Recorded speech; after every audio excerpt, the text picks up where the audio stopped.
Courbevoie, en banlieue parisienne.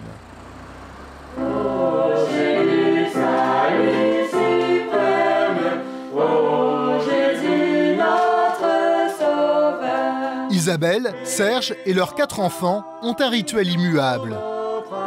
Un soir par semaine, ils se réunissent pour chanter, prier et parler de Dieu.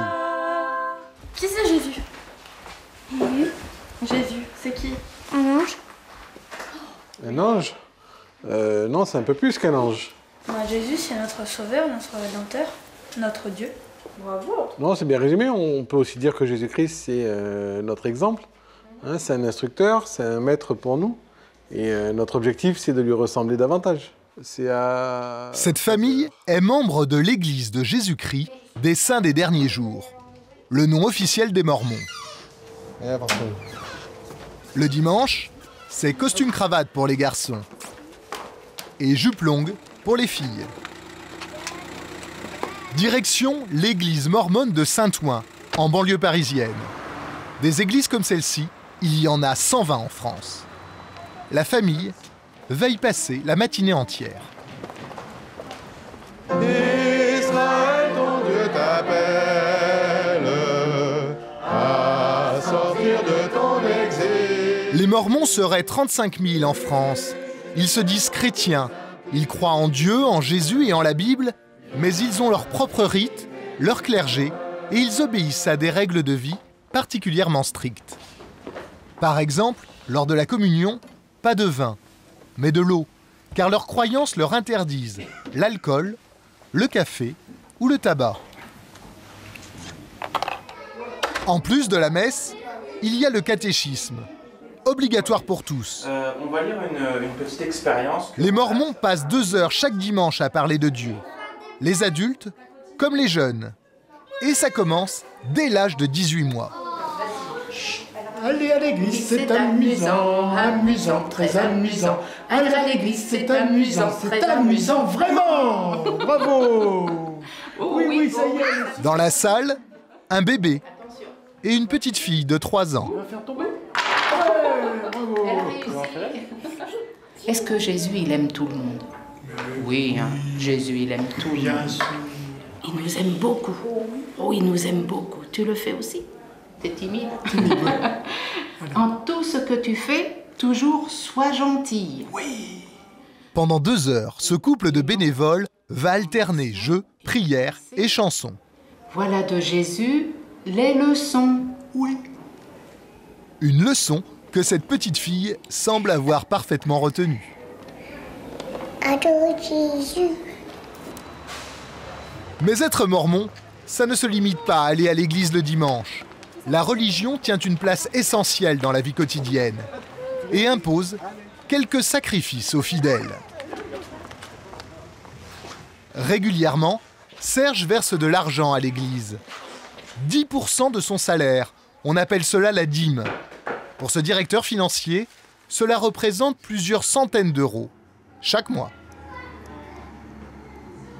À l'époque d'Abraham, c'était 10% de son cheptel, c'était 1 mouton sur 10 moutons, etc. Ben aujourd'hui, de façon plus concrète, on ne va pas verser 10% de nos pommes de terre et autres, mais chacun verse 10% de ses revenus de façon librement à l'église.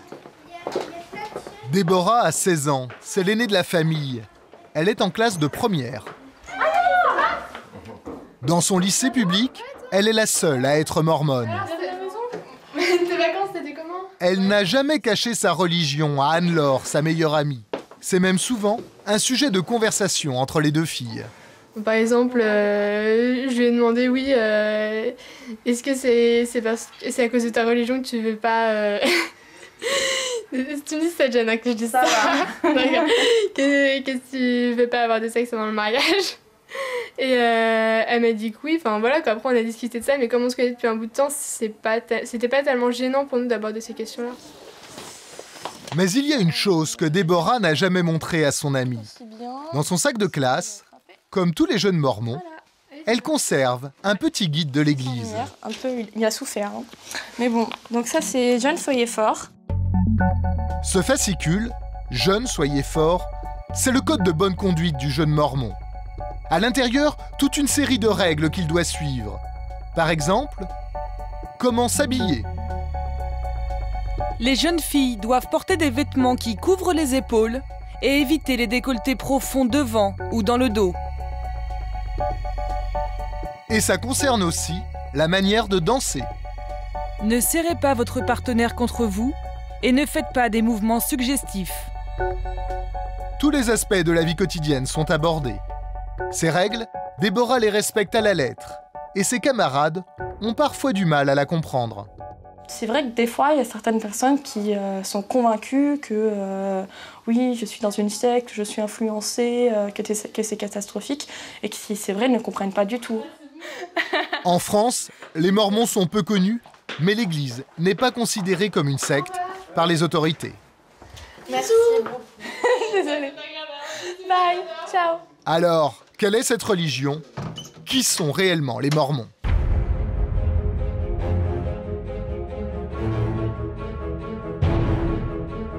Leurs missionnaires arpentent les rues du monde entier pour tenter de convertir de nouveaux fidèles. Bonjour madame, désolé de vous déranger, mais en fait, je suis un missionnaire pour l'Église de Jésus-Christ. Les Mormons seraient aujourd'hui 14 millions dans le monde. À la tête de cette Église, un prophète vivant qui parle avec Dieu. Je sais sans aucun doute, chers frères et sœurs, que Dieu existe. L'Église est richissime, contrôlée par une poignée d'hommes. Ce que nous appelons les 12 apôtres.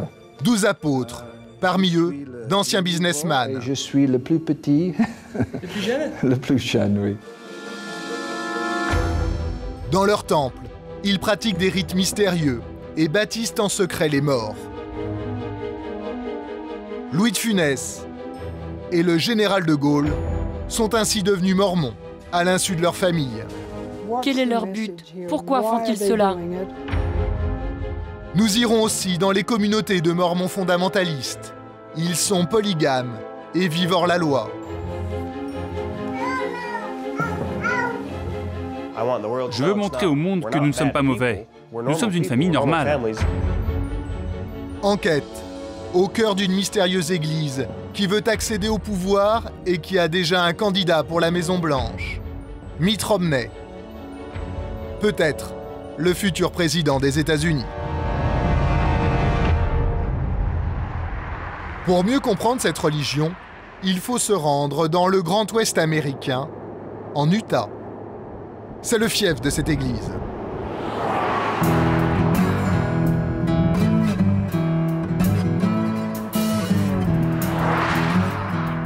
Dans cet État, au paysage de western, 70% des habitants sont mormons.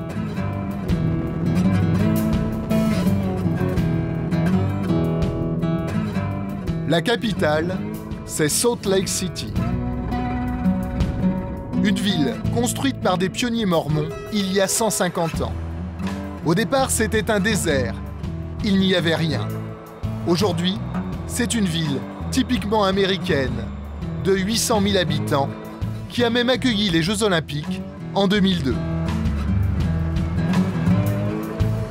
Au centre de la ville, le temple de Salt Lake City, le symbole de la religion mormone. Et tout autour, un quartier entier dédié à la religion, Temple Square. Derrière ces grilles, c'est le Vatican des Mormons. De grandes allées fleuries, des rues sans voiture et plusieurs bâtiments religieux. L'endroit est impeccable. C'est la vitrine de l'église. Pour séduire les 5 millions de touristes qui viennent à Salt Lake City chaque année, l'église a pensé à tout. De jolies jeunes filles, le livre de Mormon à la main, accueillent les visiteurs. Elles parlent toutes les langues, car elles viennent du monde entier. D'Espagne, par exemple, ou des Philippines. Nous avions prévenu l'église de notre visite. Alors nous, c'est en français que nous sommes accueillis. Bonjour. Bonjour. Comment ça va? Bonjour. Bonjour. Enchantée. Sœur Rosona. Je viens du Mexique. Du Mexique. Sœur Sob, je viens de France. De France. D'où en France? Bayonne. Ces deux jeunes filles sont mormones. Elles ont 21 ans. Elles ont décidé de passer 18 mois à Salt Lake City au service de leur Église. Ce sont des missionnaires. L'évangile du Christ, justement, nous a tellement rendus heureux que c'est quelque chose qu'on veut partager avec les gens. Et vraiment, notre but en tant que missionnaire, c'est vraiment d'inviter les gens à réfléchir et à se rapprocher de Dieu et de Jésus-Christ. Et pour nous rapprocher de Jésus, tout est fait pour nous en mettre plein la vue. Comme tous les touristes, nous sommes invités à la répétition d'un concert spectaculaire.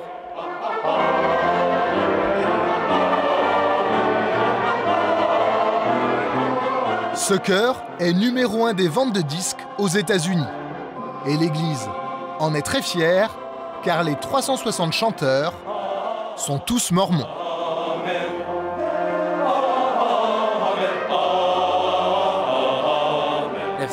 Quand le public voit les membres du chœur, ils se disent « ils ont l'air gentils, je ressens quelque chose de spécial quand ils chantent ». Nous, on appelle ça l'Esprit de Dieu. Alors ils se disent « ces gens-là ne doivent pas être si mauvais ». Donc je pense que le chœur est une manière non agressive de montrer qui on est et ce qu'on représente. Mais la principale attraction ici, c'est le temple lui-même. Chaque jour, des dizaines de jeunes couples mormons viennent y célébrer leur union. Mais impossible de filmer l'intérieur du temple, ni même d'y pénétrer, l'accès est interdit à tous les non-mormons. Et sur ce point, nos deux jeunes guides sont intraitables. C'est un endroit où on fait ses promesses avec Dieu, donc on se prépare avant d'y entrer. C'est un endroit sacré. Donc même en insistant, on ne pourra pas rentrer au temple. Non, désolé, mais vous pouvez vous préparer. Ça veut dire devenir membre. Exactement. Fin de la visite. Merci beaucoup d'être venu. Au revoir. Au revoir. Passe une bonne journée. Au revoir. Au revoir. Derrière ces grands sourires se cachent bien des mystères, car il n'y a pas que les temples qui sont impénétrables. L'homme qui dirige cette église est lui aussi très secret. Il s'appelle Thomas Monson, il a 83 ans. On l'appelle le prophète moderne. Ses apparitions en public sont rares et toujours très solennelles. Aujourd'hui, 14 millions de fidèles le vénèrent, car pour eux, cet homme serait en contact direct avec Dieu. Je sais sans aucun doute, chers frères et sœurs, que Dieu existe. Avant Thomas Monson, 15 prophètes mormons se sont succédés à la tête de l'Église. Le premier d'entre eux, c'est Joseph Smith, un jeune fermier américain.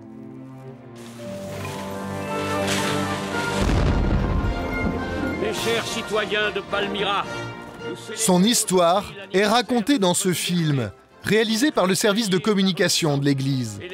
Une production hollywoodienne en costume d'époque, avec des acteurs professionnels. Ce film est traduit dans une vingtaine de langues pour être distribué dans le monde entier.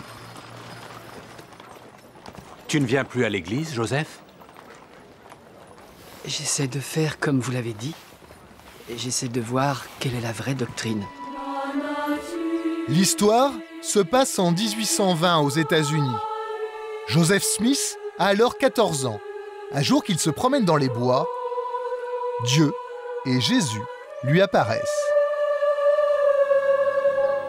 Joseph, celui-ci est mon fils bien-aimé. Écoute-le. Le Christ a un message. Toutes les églises sont dans l'erreur. Il demande alors à Joseph Smith d'écrire un nouvel évangile. Le jeune homme devient le nouveau prophète et rédige le livre de Mormon.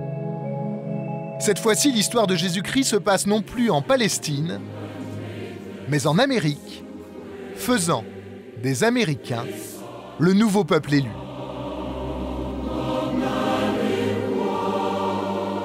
Et depuis, selon les croyances des Mormons, tous les prophètes qui ont succédé à Joseph Smith sont en contact avec Jésus, mais beaucoup moins avec la presse. Thomas Monson refuse toute demande d'interview. Exceptionnellement, nous avons pu rencontrer l'un de ses plus proches collaborateurs, dans le QG de l'église. un lieu dans lequel il est rare de pénétrer. Donc, bienvenue ici, à notre maison. Cet homme, tout sourire, c'est Neil Anderson. Cet Américain de 59 ans a vécu plusieurs années en France. On peut monter ici, si on veut. Et ce n'est pas n'importe qui. Neil est un apôtre. Ça, c'est une image de Jésus avec les 12 apôtres. Et, Comme au temps de Jésus, l'Église mormone est organisée autour d'un prophète et de 12 apôtres. Mais ce sont ce que nous appelons les 12 apôtres. Je suis le nouveau et je suis le plus petit. Le plus jeune? Le plus jeune, oui. Mais le plus petit aussi. Il a été nommé par le prophète il y a presque 2 ans. Mais pourquoi vous? Ça c'est pour moi, c'est étonnant. Et je crois que c'était étonnant pour mes fils qui me connaissent bien. En acceptant leur nomination, les apôtres se consacrent à l'Église à temps plein et abandonnent leurs anciennes activités. Chacun avait avant une profession.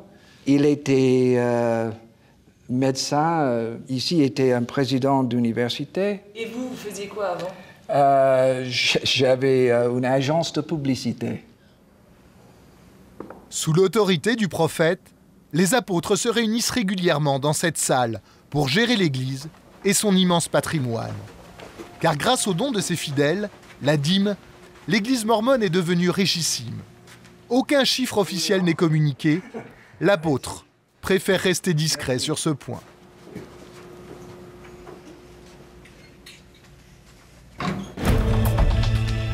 Mais à Salt Lake City, cette fortune s'affiche à tous les coins de rue.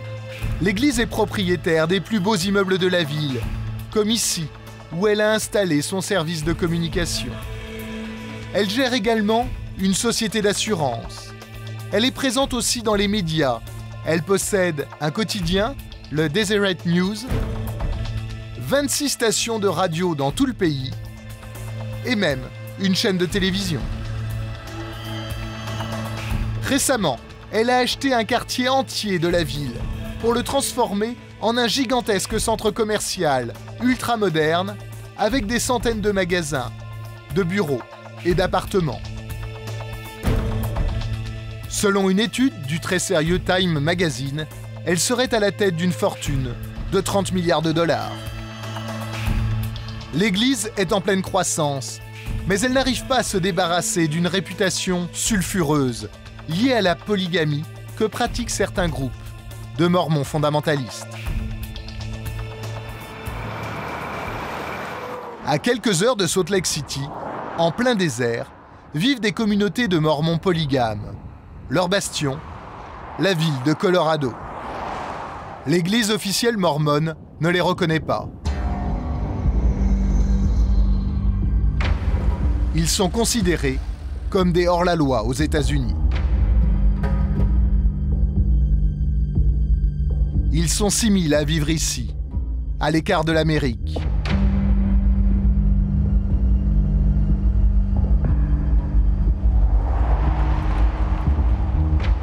Ils sont habillés comme au XIXe siècle. Nous ne pourrons pas les approcher. Ils craignent les caméras et les journalistes, car il y a 2 ans, ils ont fait la une de l'actualité.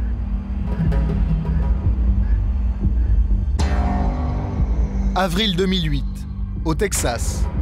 La police fait une descente surprise dans une de ces communautés. 400 enfants sont embarqués de force pour être interrogés. Les autorités soupçonnent la communauté de pratiquer des mariages forcés et des abus sexuels sur mineurs. À ce jour, 6 hommes ont été condamnés à de la prison ferme. Ces images ont choqué l'Amérique. Mais dans la région, il existe aussi d'autres communautés de mormons fondamentalistes plus ouvertes. Pour nous aider à les approcher, nous avons rendez-vous dans ce café avec 2 femmes. Bonjour, je suis très contente de te voir. Anne et Ruth sont mariées à des polygames. Bon, on y va. On va leur faire une petite visite guidée. Grâce à elles, nous allons pouvoir rencontrer plusieurs familles fondamentalistes et polygames. Direction le sud de Colorado City, dans la petite communauté de Centennial Park. 1500 personnes vivent ici. À première vue, cela ressemble à un lotissement résidentiel comme il en existe des milliers aux États-Unis. Mais ce qui frappe ici, c'est la taille des maisons. La plupart des maisons ici sont très grandes, car il y a 2, 3 femmes ou plus qui vivent dans la même maison. Combien de gens vivent dans cette maison? Je ne sais pas, et si je le savais, je ne le dirais pas. Mais il y a plusieurs femmes, beaucoup d'enfants et un homme qui a eu du succès dans sa profession et qui peut se payer une belle maison pour toute sa famille. Nous faisons attention à toutes les infos qui pourraient être utilisées contre nous. Une amie de Ruth a tout de même accepté de nous recevoir. Elle habite dans cette grande maison, avec son mari, une deuxième épouse et une quinzaine d'enfants. Elle, c'est une de mes amies proches. Et bon, nous allons lui voler un petit peu de son intimité. Bonjour, comment allez-vous? Merci vraiment de nous accueillir chez toi. On n'invite pas souvent des gens comme vous à la maison. Ça, c'est sûr. C'est très rare qu'on invite des gens à la maison. Parce qu'on prend un risque à s'exposer, nous et notre famille. Par exemple, son père et mon père ont tous les deux été arrêtés. Ils ont tous les deux été en prison. Lui, il a été en prison. Regardez, je ne sais pas si vous voulez voir cette photo. Je voudrais que vous cachiez leur visage. Ce sont mes 5 mères. Toutes les 5 ont été embarquées par la police avec leurs enfants en 1953. Elles ont été envoyées aux 4 coins de l'Arizona. Aucune ne savait où étaient les autres. Et ça a pris à ma mère 10 ans pour revenir ici. En tout, près de 20 personnes vivent ici. Alors forcément, la cuisine ressemble à celle d'un grand restaurant. Dans une cuisine de polygame, il y a 3 fours. 2 ici au mur et un grand four à convection ici. On a 2 plaques de cuisson pour pouvoir utiliser des grandes poêles. Là-haut, on a un micro-ondes, 2 éviers, un grand réfrigérateur et bien sûr, d'autres réfrigérateurs et congélateurs à la cave. Et voilà, par exemple, dans ces bassines bleues, à quoi ressemble un petit déjeuner pour polygames. Là, il y a 6 boîtes de céréales et 1 kilo de beurre. En fait, tout est fait à plus grande échelle. On ne prend pas un petit sac de cacahuètes, mais un grand sac de cacahuètes. Vous voyez, on fait tout comme vous, mais en plus grand. Nous n'en verrons pas plus. Le mari de Priscilla doit bientôt rentrer. Nous devons quitter les lieux avant son retour. Après quelques jours de tractation, Anne et Ruth ont finalement convaincu une famille de nous recevoir. Eux n'appartiennent à aucune communauté. Ils habitent en banlieue de Salt Lake City. Ils ont accepté de témoigner à une seule condition, ne pas montrer la façade de leur maison.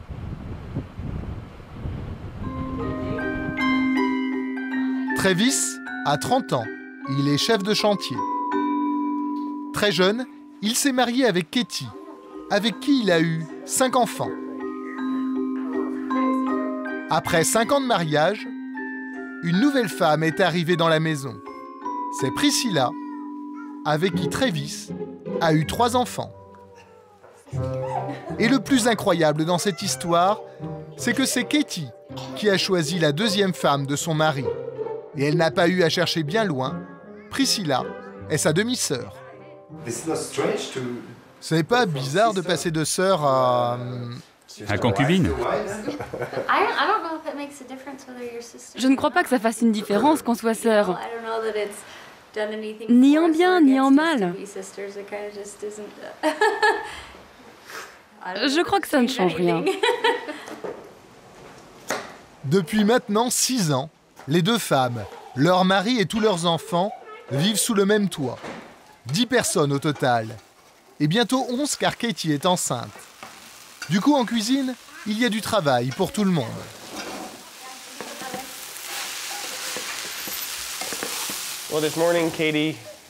Ce matin, Katie a rangé la cuisine, Priscilla fait les pommes de terre, et moi je fais l'omelette, et tous on s'occupe des enfants. Chacun fait ce qui doit être fait. Mais lui par contre, c'est le pro de l'omelette, donc c'est son rôle. Attention les enfants! Katie, Travis et Priscilla ont tous les 3 grandi dans des familles mormones fondamentalistes.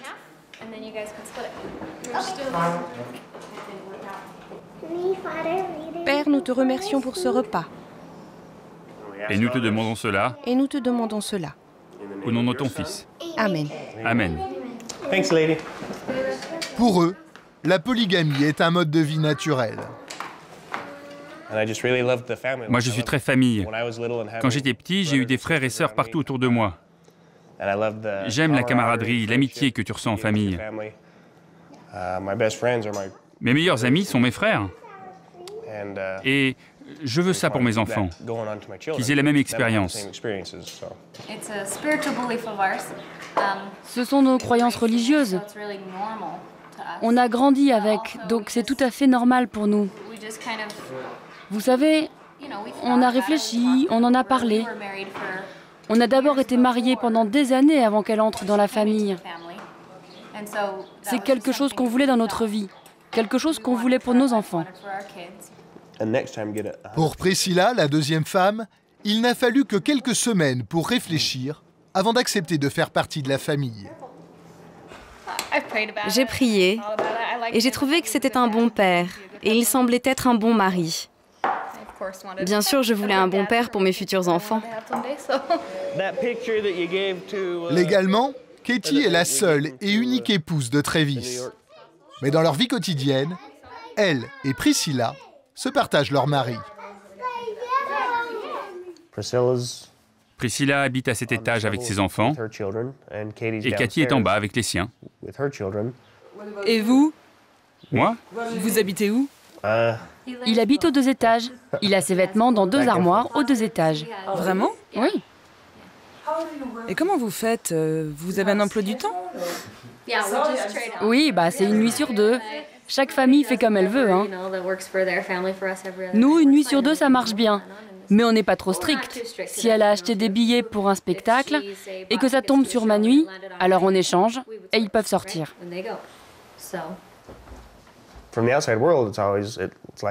Vu de l'extérieur, on se dit que c'est l'homme qui a la belle vie. C'est ce que les gens pensent. Mais si les filles sont heureuses, c'est que j'ai fait mon boulot. Parce que c'est vraiment un boulot. C'est beaucoup de travail. C'est pas un jeu. Si c'est uniquement le sexe que je cherchais, il y a des moyens beaucoup plus faciles pour avoir ça. Ici, il faut construire les relations, entretenir ces relations, élever des enfants, travailler. Ce n'est pas une question de sexe. La famille vit hors la loi. Elle assume parfaitement son choix de vie, mais elle est obligée de le cacher au regard extérieur. À l'école publique où sont scolarisés les enfants, personne ne connaît vraiment leur situation familiale. On doit garder le secret. C'est dur, mais c'est comme ça. Alors à l'école, je parle de mes demi-frères et sœurs comme de mes cousins. Et je pense à ma 2e mère comme à une tante. Si je ne garde pas le secret, mon père pourrait aller en prison.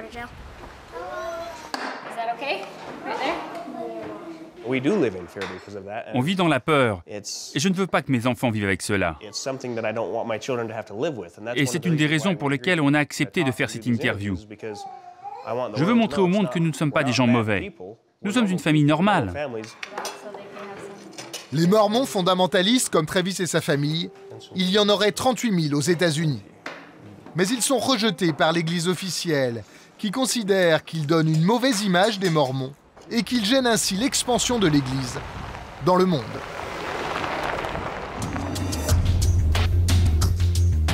Car l'un des buts fixés par le Christ aux Mormons, c'est l'évangélisation du monde. C'est la mission des jeunes fidèles. Ils seraient près de 60 000 à parcourir la planète. On les retrouve en Asie, en Afrique, en Amérique du Sud et même en France. Timothée et Logan sont américains. Ils ont 21 ans et ils sont en mission à Paris.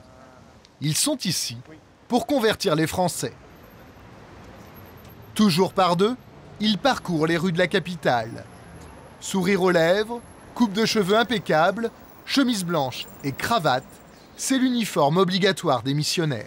En tant que missionnaire, on ne veut pas que les gens nous voient en t-shirt et jeans si on parle du Christ. On veut que les gens nous prennent au sérieux.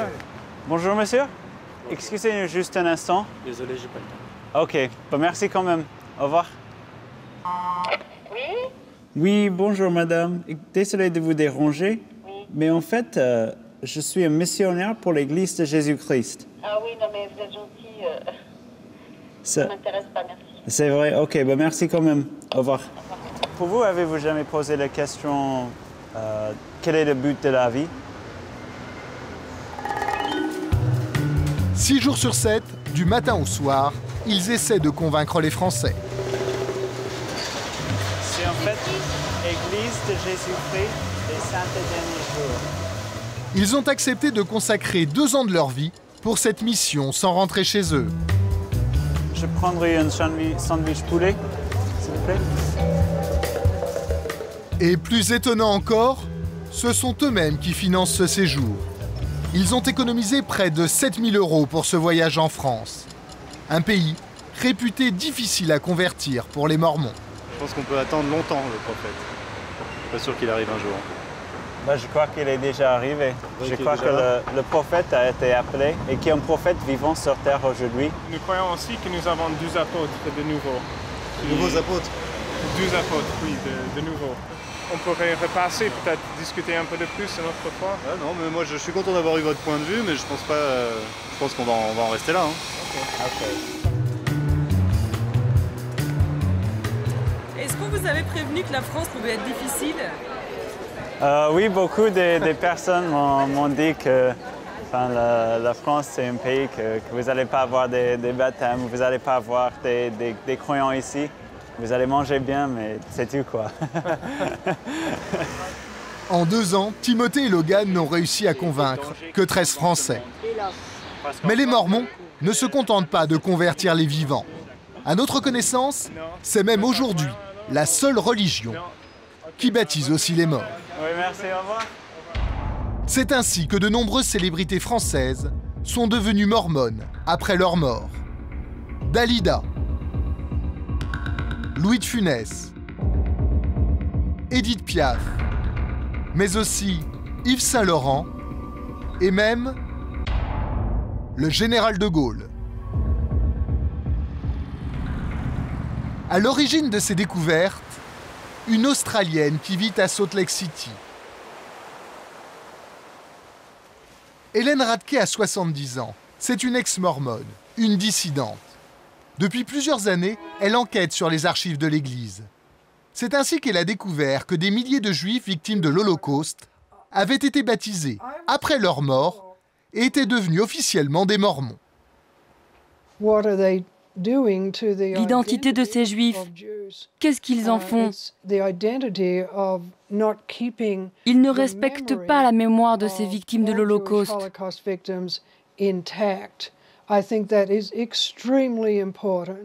Je pense que c'est extrêmement important de ne changer en aucune manière l'identité de ces gens. La raison pour laquelle ils sont morts. Il est important de garder en mémoire qui ils étaient quand ils sont morts. À l'origine de cette pratique, un rite mormon, le baptême des morts.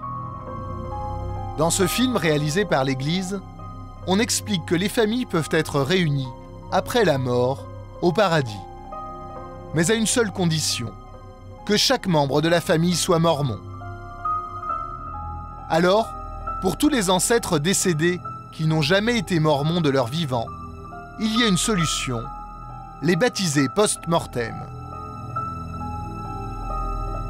Et cela se passe au secret, à l'intérieur des temples, dans ces grands bassins. La personne prend l'identité de son ancêtre pendant quelques minutes, le temps d'être immergée entièrement sous l'eau. Quand elle ressort, son aïeul est devenu mormon. Le problème, c'est que certains mormons ne se contentent pas de baptiser leurs ancêtres, et c'est ainsi que de nombreuses personnalités sont devenues mormones, sans l'avoir souhaité et à l'insu de leur famille. Ça, c'est une copie de l'enregistrement du baptême du fils aîné d'un des acteurs les plus connus en France, Gérard Depardieu. C'était son fils. Guillaume Depardieu, comme le prouve ce document officiel, aurait été baptisé le 16 février dernier dans un temple à Lima, au Pérou. Et le même mois, dans un temple en Arizona, c'est Thierry Gilardi qui à son tour devenait mormon.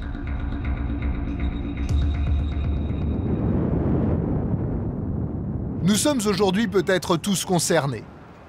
Au cœur de Salt Lake City, la Family History Library, le plus grand centre de généalogie au monde. Il appartient aux Mormons. À l'intérieur, des passionnés de toutes les nationalités viennent ici retrouver leurs ancêtres afin d'établir leur arbre généalogique. Car depuis les années 40, les Mormons rassemblent les fiches d'état civil de toutes les personnes dans le monde. Thomas McGill s'occupe de la partie internationale de ces archives. Ça, c'est la section des microfilms. C'est là que se fait le vrai travail. Couloir après couloir. D'habitude, il y a plein de gens ici, mais là, il est tard.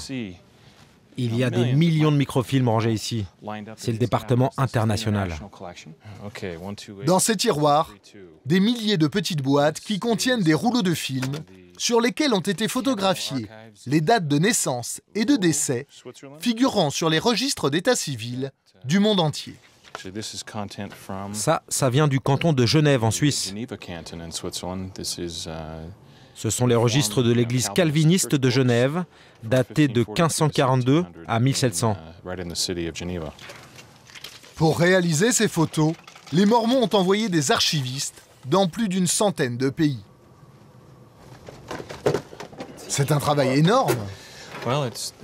Ça nous a pris 80 ans pour pouvoir filmer tout ça. Et je pense qu'on a encore 80 ans de travail. Et tout cela a été fait avec l'aval des pays concernés, comme la France par exemple. Car depuis 1960, l'administration française autorise officiellement l'Église mormone à copier tous ses états civils. Et c'est comme ça qu'on peut retrouver à Salt Lake City l'acte de décès d'un certain Julien Castebois, mort en 1874, dans la petite commune de Gâtemoc, dans la Manche. Mais les autorités françaises savent-elles vraiment pourquoi les Mormons font ce travail d'archivage? Le baptême des morts est un sujet très sensible pour les Mormons. Notre guide ne souhaite pas s'exprimer officiellement sur ce thème. Nous laissons la caméra tourner. Ça, c'est le point le plus sensible de notre travail. C'est la raison pour laquelle de nombreux centres d'archives ne veulent pas travailler avec nous.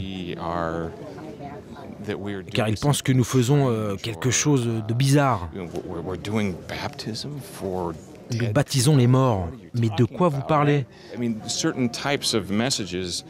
Si on fait passer ce type de message comme ça sur la télévision française, on va avoir des problèmes. En plus, nous sommes une église, dans un pays aussi laïque que la France. Imaginez si le public l'apprend. C'est le conseil général qui gère tout. Et si le conseil général... Mais eux, ils savent pourquoi vous faites ça? Non, le conseil général, ils n'ont aucune idée. Ils n'ont aucune idée. Aujourd'hui, en France, Les Mormons continuent donc de collecter les fiches d'état civil. Faut-il s'en inquiéter? Pour répondre à cette question, l'Église nous envoie l'un de ses plus hauts responsables, Charles Didier. Il est belge, il parle français, et pour lui, l'objectif de l'Église est très clair.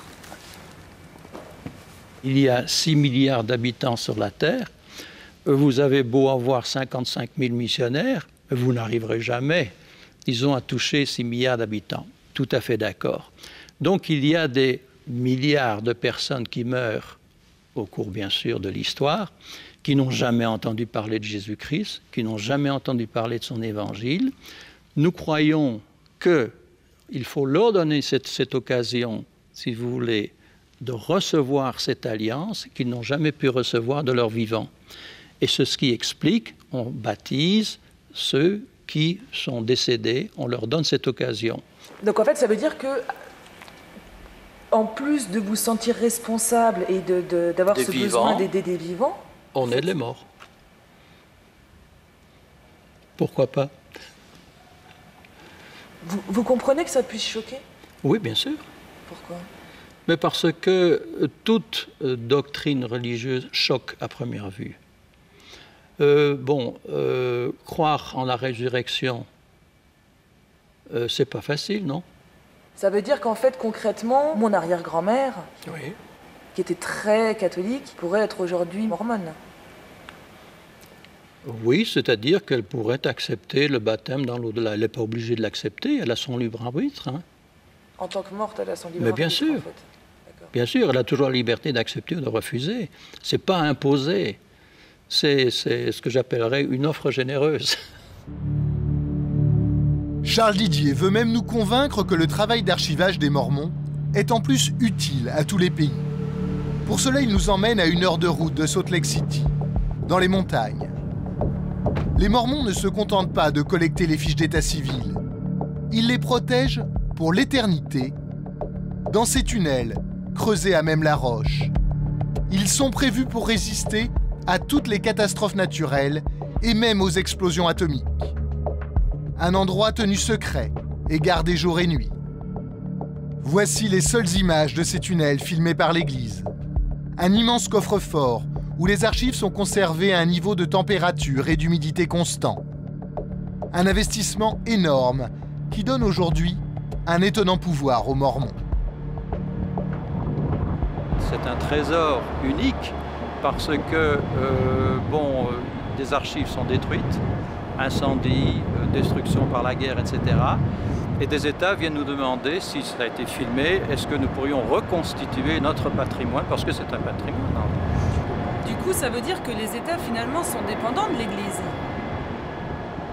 Oui, s'ils n'ont pas pris soin, disons, de leurs propres archives, nous leur faisons un cadeau inespéré dans certaines circonstances en leur disant « nous avons fait un travail, nous vous l'offrons ». Mais je veux dire, si eux n'ont plus rien, et que vous êtes les seuls à... Nous sommes les seuls à pouvoir les aider.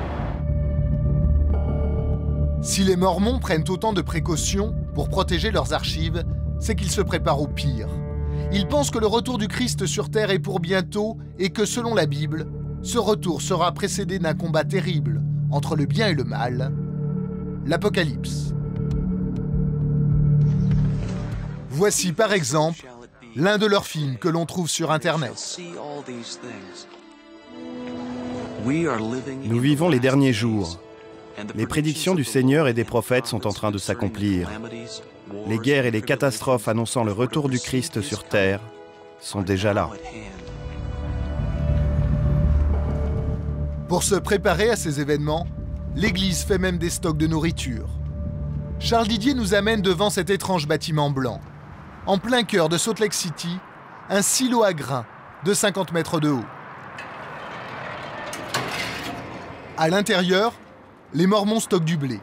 Selon l'Église, il y aurait ici de quoi nourrir 50 000 personnes pendant 1 an. Son but, être totalement autonome en cas de catastrophe.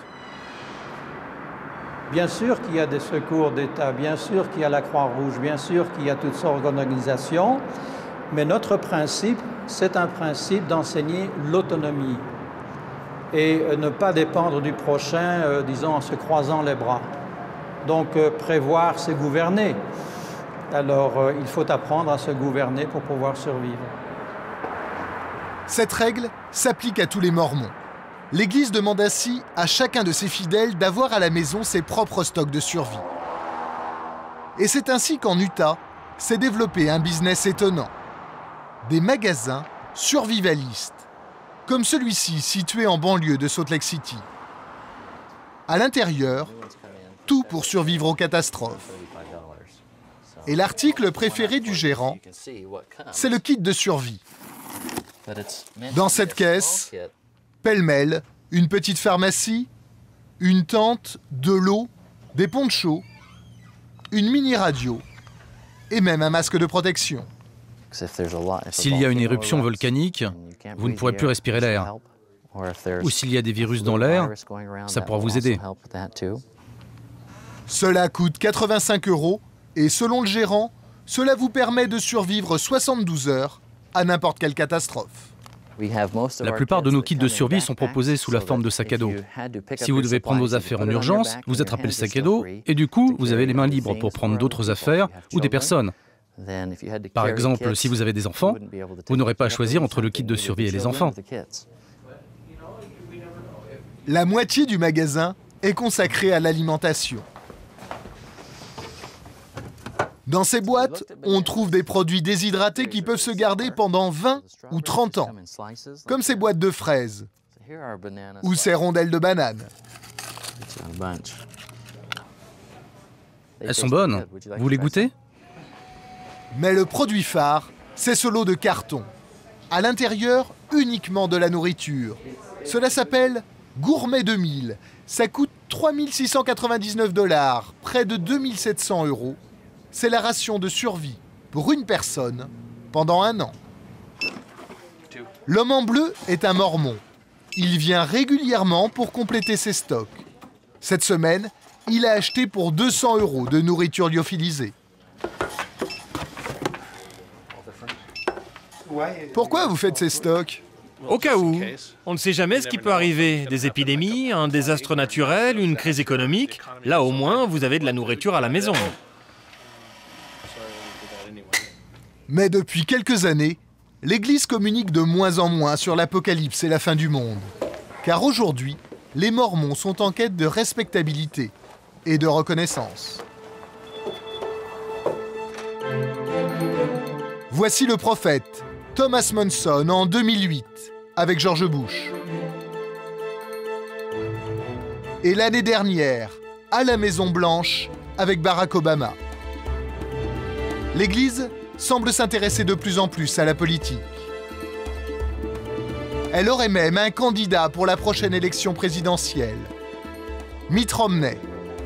Ce républicain, ancien gouverneur du Massachusetts et multimillionnaire, est issu d'une des plus vieilles familles mormones du pays. Officiellement, il n'est pas soutenu par l'Église, mais il ne cache rien de ses convictions religieuses. C'est une bonne chose que les gens parlent de ma religion et apprennent plus sur moi et mes croyances. Je crois vraiment que les Américains veulent un homme de foi pour diriger leur pays. Mais l'Amérique est-elle prête à confier les rênes du pouvoir à un mormon? Pas si sûr. L'Église inquiète. En Utah, où 70% des habitants sont mormons, d'étranges panneaux publicitaires sont apparus. On peut y lire « You are not alone ». Vous n'êtes pas seul. Un message qui s'adresse à tous ceux qui veulent quitter l'Église mormone. À l'origine de cette campagne, Jeff Ricks, un designer industriel. Ancien mormon, il a quitté l'Église il y a 17 ans.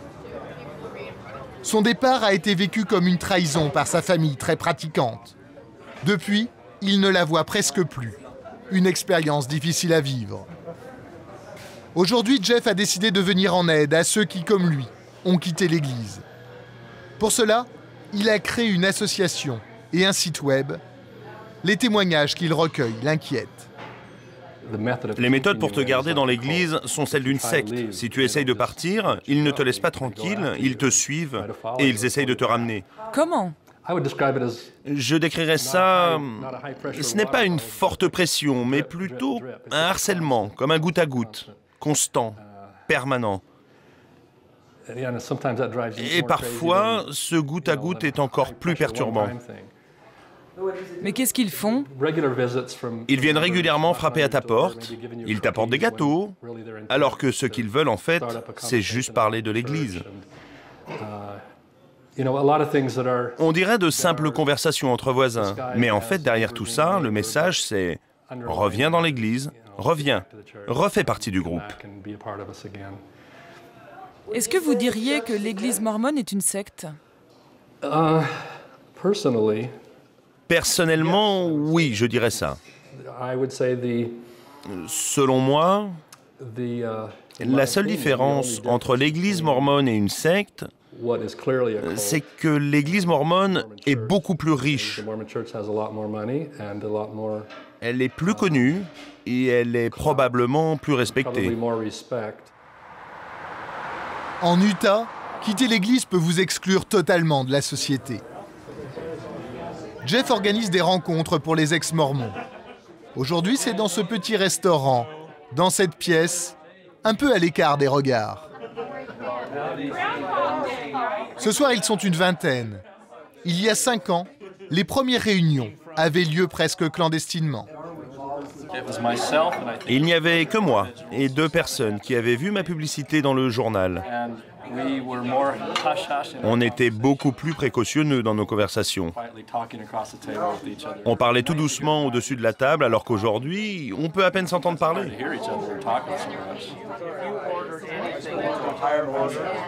Autour de ces tables, des anciens mormons, mais aussi des fidèles qui viennent de décider de quitter l'Église. Je crois que la raison pour laquelle les gens viennent ici, c'est parce qu'ils se sentent seuls ou qu'ils ont peur de leurs décisions. C'est pour ça que ce genre de groupe d'aide marche aussi bien. Quand on commence à penser à quitter l'Église, on n'a personne à qui parler. La plupart des gens ne veulent pas savoir pourquoi vous partez.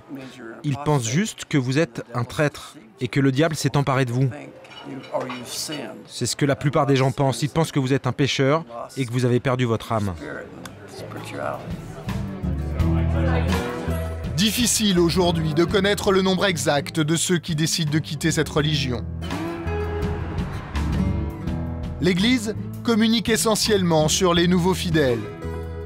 Et selon elle, il y aurait 300 000 nouveaux mormons chaque année. Sans compter les morts.